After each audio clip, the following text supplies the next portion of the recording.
동전 한 입. 빗속에 팔려온 어느 아이의 값이었습니다. 사람들은 그 아이를 손가락질하며 한 입짜리라며 비웃었지요. 그런데 그 한 입짜리 아이가 어느 밤 정승 앞에 무릎을 꿇고 이렇게 속삭였습니다. 대감마님, 오늘 밤 저 우물의 물을 드시는 순간 대감은 죽습니다. 그날 밤 화해의 술자리에서 마룻바닥이 새까맣게 녹아내렸습니다.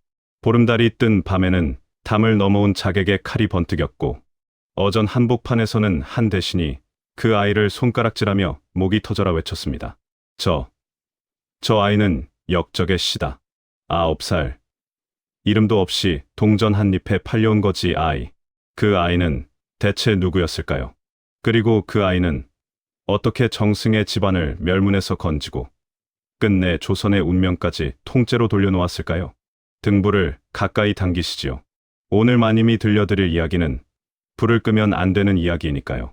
그해 여름, 조선에는 역병이 돌았습니다. 남쪽 포구에서 시작한 병은 강을 타고, 장을 타고, 사람을 타고 북으로 기어 올라왔습니다.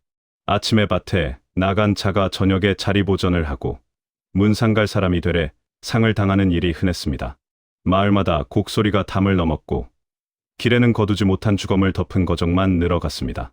한양 북촌에 좌의정 최담이 살았습니다. 곳간이 비어도 백성의 것은 손대지 않아 사람들이 찬물에 씻은 은수저 같은 분이라 부르던 정승이었지요. 그는 제 녹봉을 헐어 죽을 쏘어 나누고 병자를 돌보았으나 사람의 힘으로 막을 재앙이 아니었습니다. 정승의 집 담장 밖으로도 하루가 멀다 하고 상여가 지나갔습니다. 그날은 장대비가 쏟아지던 밤이었습니다. 삼경이 지날 무렵 대문을 두드리는 소리가 났습니다. 문지기가 나가 보니 빗속에 웬 안악 하나가 쓰러지듯 서 있었습니다. 역병에 걸린 것이 한눈에 보이는 여인이었지요. 그 치마폭에 아이 하나가 매달려 있었습니다. 9살이나 되었을까. 뼈만 앙상한 몸에 다해진 삼배옷을 걸치고 불 꺼진 조그만 등롱을 꼭 쥐고 있었습니다. 여인은 마지막 힘을 짜내어 문지기의 소매를 붙들었습니다. 이 아이만은 이 집이라면 살 수 있다 하였습니다. 그러고는 품에서 빗물에 씻긴 동전 한 잎을 꺼내 억지로 쥐어주었습니다.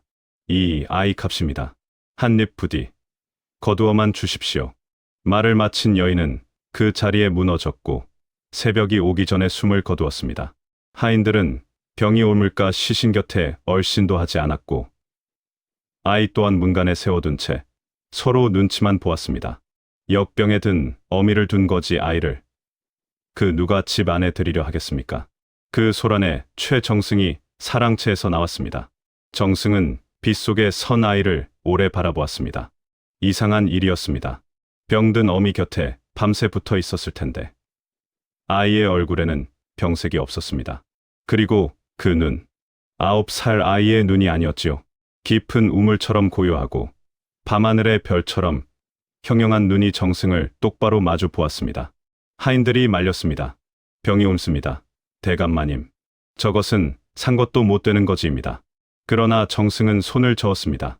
사람이 죽어나가는 이 판에 한 잎에 목숨을 산 아이를 다시 빗속에 버리라는 것이냐? 드려라. 정승은 아이를 씻기고 옷을 입힌 뒤 이름을 물었습니다. 아이는 한참을 말이 없다가 제 이름을 잊어노라 하였습니다. 정승은 잠시 생각하더니 이름을 지어 주었습니다. 물살이 여울을 만나면 소리 없이 깊게 흔다 하였다. 너는 여울이라 하여라. 그러나 집안의 하인들은 여울을 곱게 보지 않았습니다. 그들은 아이를 한 입짜리라 불렀습니다. 밥값도 못하는 한 입짜리, 재수 없는 한 입짜리. 여울은 한 번도 대꾸하지 않았습니다. 다만 새벽마다 아무도 모르게 일어나 나당 한 구석에 쪼그리고 앉아 흙바닥에 무언가를 그리곤 하였지요. 그러던 어느 새벽 정승이 그 흙바닥에 그려진 것을 보고 그 자리에 얼어붙었습니다. 한양 도성의 지도였습니다. 그런데 예사 지도가 아니었습니다. 성 안의 우물이란 우물은 모두 점으로 찍혀 있고 그 사이로 가느다란 물길이 이어져 있었으며 어떤 우물에는 검은 동그라미가 그려져 있었습니다. 곁에는 9살 아이가 썼다고는 믿기 힘든 글씨로 병자가 나온 집의 수가 빼곡히 적혀 있었지요. 정승이 물었습니다. 이것이 무엇이냐? 여울은 담담히 답했습니다. 역병은 하늘이 내린 벌이 아닙니다. 물길을 따라 흐르고 있습니다. 병자가 많이 난 집들은 모두 같은 물줄기에 우물을 쓰고 있었습니다. 남쪽 저지대의 우물이 병의 뿌리입니다. 그 우물을 막고 물을 끓여 마시게 하면 병은 반드시 찾아듭니다. 정승은 이미 사람의 힘으로는 어쩌지 못하던 판이라 믿져야 본전이라는 심정으로 여울이 검은 동그라미를 친 우물들을 막게 하였습니다. 그런데 이래가 지나도 병은 잦아들기는커녕 되레 번졌습니다. 성안이 술렁였습니다. 저 한 입짜리 아이가 멀쩡한 우물만 막아 백성을 더 죽인다는 말이 돌았습니다. 하인들은 거 보라며 손가락질했고 정승조차 처음으로 아이를 의심하는 눈으로 바라보았습니다. 그날 밤 여울은 홀로 흙바닥의 지도 앞에 밤새 쪼그리고 앉아 있었습니다. 이튿날 새벽 여울이 정승에게 달려왔습니다. 아이의 얼굴이 하얗게 질려 있었습니다. 소인이 뿌리를 하나 놓쳤습니다. 성 밖 개울로 흘러드는 우물이 하나 더 있었습니다. 그 물이 도로 성 안으로 스며들었습니다. 그 우물만 막으면 이래 안에 병이 꺾입니다. 소인을 믿어 주십시오. 마지막으로 한 번만. 정승은 아이의 형용한 눈을 다시 들여다보고는 마지막 한 번을 믿기로 하였습니다. 과연 그 우물을 막자 이래 만에 병이 꺾였습니다. 보름이 지나자 곡소리가 잦아들었고 한 달이 지나자 그토록 무섭던 역병이 거짓말처럼 물러갔습니다. 사람들은 하늘이 노여움을 푸셨다 하였으나 정승은 알았습니다. 이 나라를 역병에서 건진 것은 하늘이 아니라 동전 한 잎에 팔려온 아이였다는 것을. 이 소문은 삽시간에 도성에 퍼졌습니다. 정승의 명망은 하늘을 찌를 듯 높아졌고 그를 시기하는 눈길 또한 그만큼 늘어갔습니다. 그 독한 눈길 가운데 가장 검은 눈이 하나 있었으니 이조판서 홍문경이었습니다. 벼슬을 사고 파는 자리를 손에 쥐고 뇌물로 곳간을 채우며 제 사람을 요직에 심어 조정을 제 것으로 만들어 가던 자였습니다. 백성의 신망이 최정승에게로 쏠릴수록 홍판서의 속은 시커멓게 타들어갔습니다. 저 대쪽 같은 자가 언젠가 제 목을 겨눌 것이라. 그는 밤마다 이를 갈았지요. 마침내 홍판서는 결심하였습니다. 화근은 자라기 전에 뽑는다. 홍판서는 최정승에게 사람을 보내 묵은 오해를 풀고 싶다며 화해의 술자리에 초대하였습니다. 정승은 조정의 화합을 위해 이를 받아들였지요. 그러나 그 술자리에는 마루를 녹일 만큼 독한 술 한 잔이 준비되어 있었습니다. 술자리가 있기 사흘 전 밤 여울이 정승의 방으로 조용히 들었습니다. 아이의 얼굴이 종잇장처럼 하였습니다. 대감마님, 흉몽을 꾸었습니다. 홍판서의 집에서 붉은 술이 대감의 목을 감았습니다. 그 자리에 가시거든 무슨 일이 있어도 술잔을 입에 대지 마옵소서. 역병을 물린 아이의 말입니다. 정승은 허투루 듣지 않고 여울을 데리고 홍판서의 집으로 향했습니다. 술자리는 화기애애하게 시작되었습니다. 홍판서는 웃는 낯으로 손수 붉은 술을 따랐습니다. 정승이 예를 갖추어 잔을 들어 올리는 그 순간 문 밖에 서 있던 여울이 방 안으로 뛰어들어 그 잔을 쳐냈습니다. 붉은 술이 마룻바닥에 쏟아졌습니다. 그러자 모두가 보는 앞에서 마룻장이 지글지글 소리를 내며 새까맣게 녹아내렸습니다. 좌중의 얼굴이 하얗게 질렸습니다. 정승은 홍판서를 조용히 바라보았습니다. 이것이 화해의 수류? 이제 홍판서의 악행이 만천하에 드러나는가 싶었습니다. 그러나 조정의 절반을 소나귀에 쥔 자였습니다. 홍판서는 순간의 흔들림을 감추고 도리어 여울을 손가락질했습니다. 보시오. 저 아이가 술잔을 미리 알았소. 꿈으로 화를 보고 마룻장이 녹을 것을 미리 알았다니 저것이 사람이오. 저 아이는 요망한 술법을 부리는 무당의 시요. 최정승이 저런 유물을 끼고 조정을 어지럽히니 이 어찌 나라의 화근이 아니겠소. 좌중이 술렁였습니다. 독을 탄 자가 도리어 목소리를 높이자 사람들의 눈이 흔들렸습니다. 그날 밤 여울을 요망한 무당으로 잡아들여야 한다는 상소가 조정에 빗발쳤습니다. 정승을 구한 아이가 도리어 목이 달아날 처지에 놓인 것입니다. 집으로 돌아오는 길 여울은 조금도 흔들리지 않았습니다. 다만 정승에게 나직이 아뢰었습니다. 대감마님의 상을 보니 머지않아 피바람이 붑니다. 보름달이 뜨는 밤을 조심하옵소서. 그날 밤은 무슨 일이 있어도 집 안에 불을 하나도 끄지 마옵소서. 그리고 보름달이 뜨는 밤이 왔습니다. 여울은 그날 낮부터 분주했습니다. 정승에게 청하여 믿을 만한 호위병들을 사랑채, 처마 밑과 담장 그늘에 매복시키고 밤이 되자 집안의 모든 방에 불을 밝혔습니다. 안채도, 사랑채도, 행랑채도, 곡간까지 대나처럼 환하게. 하인들은 기름이 아깝다 투덜거렸으나 여울은 단 하나의 불도 끄지 못하게 하였습니다. 밤이 이슥해지자 담을 넘는 검은 그림자들이 있었습니다. 얼굴을 가린 자객들이었습니다. 그들은 어둠에 몸을 숨겨 사랑채로 다가서려 하였으나 집안 어디에도 어둠이 없었습니다. 환한 불빛 속에서 그들의 검은 옷은 도리어 눈에 확 띄었지요. 매복해 있던 호위병들이 일제히 뛰쳐나와 자객들은 손 한 번 제대로 써 보지 못하고 모조리 붙들렸습니다. 붙잡힌 자객의 품에서 서찰 한 장이 나왔습니다. 정승이 그것을 펼쳐보고는 손을 부들부들 떨었습니다. 그 글씨는 다름 아닌 정승이 친자식처럼 아끼던 조카 만호의 필체였던 것입니다. 이 밤에 최담을 급습하라. 그 명이 조카의 손으로 적혀 있었습니다. 정승은 무너지듯 주저앉았습니다. 제 피부치가 제 목을 노렸다니. 그때 여울이 곁에서 조용히 말했습니다.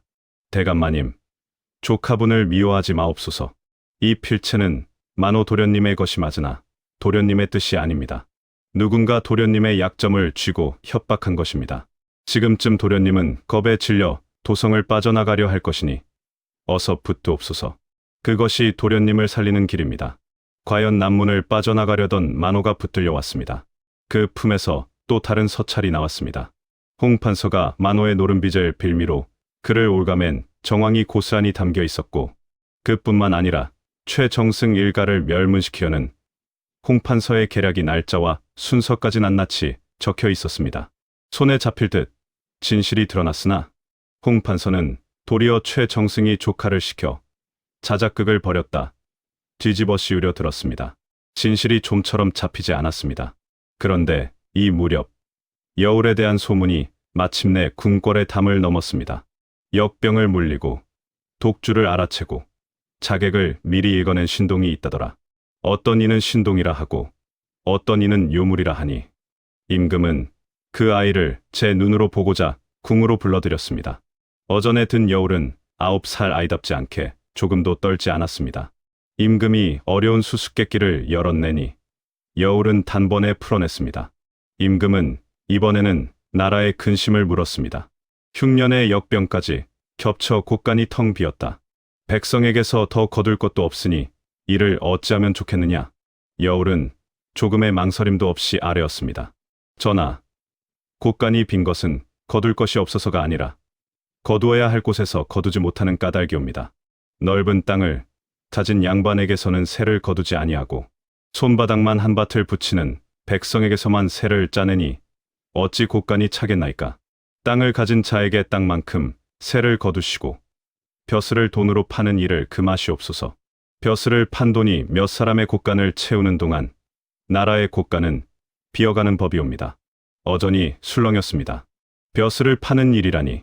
그 자리에 선 이조판서 홍문경의 낯빛이 흙빛으로 변했습니다. 임금은 마지막으로 밤마다 머리가 깨질 듯 아프고 잠을 이루지 못하는 제 병을 물었습니다. 어이도 그 까닭을 모른다 하였지요. 여울은 잠시 눈을 감았다가 아뢰었습니다. 전하, 침전의 마룻바닥 아래를 살펴보게 하옵소서. 사람의 손이 닿은 흔적이 있을 것이옵니다. 임금이 반신반의하며 마루를 뜯게 하니 과연 그 아래에서 붉은 글씨로 저주를 적은 부적 뭉치가 나왔습니다. 침전 바로 아래에 저주를 묻어 임금을 병들게 한 자가 있었던 것입니다. 이 일을 캐어 들어가니 한 무당이 붙들려왔고 그 무당을 사주한 자가 밝혀졌습니다. 바로 이조판서 홍문경이었습니다. 임금이 진노하여 홍판서를 어전으로 끌어냈습니다. 궁지에 몰린 홍판서는 발악하며 손가락으로 여울을 가리켜 소리쳤습니다. 저 아이는 심가의 시다. 역적 심가의 마지막 핏줄이란 말이다. 어전이 물을 끼얹은 듯 조용해졌습니다. 모두의 눈이 여울에게로 쏠렸습니다. 9살 아이는 그 수많은 눈길 앞에서 조금도 흔들리지 않았습니다. 여울은 천천히 임금 앞에 무릎을 꿇고 그동안 아무에게도 하지 않았던 이야기를 처음으로 꺼냈습니다. 홍판서의 말이 옳사옵니다. 소인은 심가의 마지막 핏줄이옵니다. 여울의 목소리는 떨리지 않았습니다.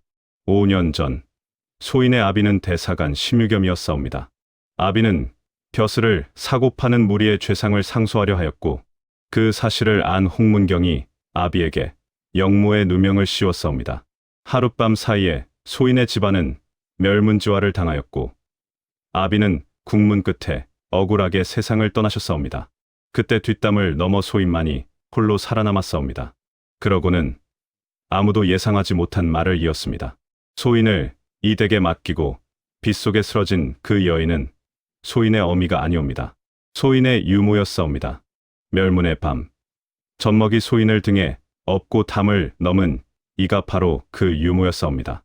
5년을 소인과 함께 거지로 떠돌며 소인을 지키다 마지막에 역병에 걸려 제 목숨과 맞바꾸어 소인을 이 댁에 맡기고 눈을 감으셨사옵니다. 동전 한 잎은 그 유모가 이승에서 소인에게 남긴 마지막 값이었사옵니다. 어전에 있던 이들의 눈시울이 붉어졌습니다. 어미인 줄 알았던 이가 실은 남의 자식을 위해 목숨을 버린 유모였던 것입니다. 여울은 품속으로 손을 넣어 낡고 해진 밀서 한 장을 꺼냈습니다. 이것은 선대왕께서 소인의 아비에게 은밀히 내리신 밀서이옵니다. 아비는 홍문경의 죄상을 조사하라는 어명을 받고 있었사옵니다. 이 안에는 홍문경이 벼슬을 팔아 챙긴 뇌물의 액수, 그가 심은 자들의 이름, 그가 짓밟은 백성의 원한이 낱낱이 적혀 있사옵니다. 아비는 이 밀서를 지키려다 돌아가셨고 소인은 이 밀서를 지키려 5년을 거지로 떠돌았사옵니다. 임금이 그 밀서를 펼쳐 읽어 내려갔습니다. 어전에 무거운 침묵이 흘렀습니다. 적힌 죄상은 하나하나가 능히 목을 벨 만한 것이었지요. 임금의 손이 노여움으로 떨렸습니다. 홍문경, 선왕의 어명을 짓밟고 충신을 모함하여 일족을 멸하고 벼슬을 팔아 나라를 좀먹고 임금의 침전에 저주를 묻은 대역죄인을 어찌 살려두겠느냐. 홍문경은 그 자리에서 오라에 묶였습니다. 그러나 이야기는 여기서 끝이 아니었습니다. 홍문경에게는 아직 그를 따르는 무리가 남아 있었습니다. 그들은 여울이 어전을 나서기만 하면 그 입을 영영 막으려 궁을 나서는 길목마다 칼을 숨기고 기다렸습니다. 여울은 그것마저 미리 읽고 있었습니다. 궁으로 들기 전 이미 최정승의 궁수들을 길목에 매복시켜 둔 것입니다. 사병들이 칼을 뽑아드는 순간 사방에서 활시위 소리가 울렸습니다. 그럼에도 사병의 수가 많아 한때 위태로운 순간이 있었습니다.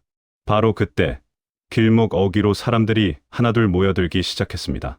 역병이 돌던 그에 여울이 물기를 짚어 목숨을 건진 이들이었습니다. 우물을 막아준 마을의 늙은 안악, 물을 끓여 마셔 살아남은 지게꾼, 병든 자식을 살린 어미, 이름도 벼슬도 없는 백성들이 저마다 지게 작대기와 낫과 몽둥이를 들고 여울의 앞을 막아섰습니다. 이 아이가 우리를 살렸소. 이 아이를 해치려거든 우리부터 넘어야 할 것이오. 수백의 백성이 담을 이루자 사병들은 감히 칼을 휘두르지 못하고 물러났습니다. 벼슬도 재물도 지키지 못한 자를 이름 없는 백성들이 몸으로 지켜낸 것입니다. 여울은 다시 어전으로 들어 아비의 밀서를 소리 내어 낭독하였습니다. 홍문경의 죄상이 다시 만천하에 드러났고 마침내 정의가 바로 섰습니다. 홍문경은 삼족을 멸하는 벌을 받았고 억울하게 죽은 심가의 사람들은 그 이름이 깨끗이 씻겼습니다. 임금은 여울의 손을 잡고 말했습니다. 내 아비의 원한을 풀고 나라를 역병에서 건지고 짐의 목숨까지 구하였다. 짐이 너를 조선 최연소로 어전의 고문에 봉하겠노라. 그러나 여울은 고개를 조아리며 사양하였습니다. 전하의 은혜뼈에 새기겠나이다. 허나 소인은 벼슬을 팔아 밀서를 지킨 것이 아니옵니다. 소인은 그저 소인을 거두어 주신 최정승댁의 아들로 평범하게 살고 싶을 뿐이옵니다. 아비에게서 배운 것이 하나 있다면 높은 자리를 탐하는 순간 마음이 흐려진다는 것이옵니다. 소인은 소리 없이 깊게 흐르는 여울로 남고자 하옵니다. 임금은 그 말에 크게 감복하였습니다. 벼슬을 팔던 자가 조정을 좀 먹던 시절에 벼슬을 주어도 마다하는 아이가 나타난 것입니다. 최정승은 여울을 정식으로 아들로 삼았습니다. 동전 한 잎에 팔려온 거지 아이가 정승의 아들이 된 것이지요. 나라에 큰일이 생길 때마다 임금은 은밀히 여울을 불러 지혜를 구했고 사람들은 수군거렸습니다. 동전 한 잎짜리 아이가 조선을 구했다더라.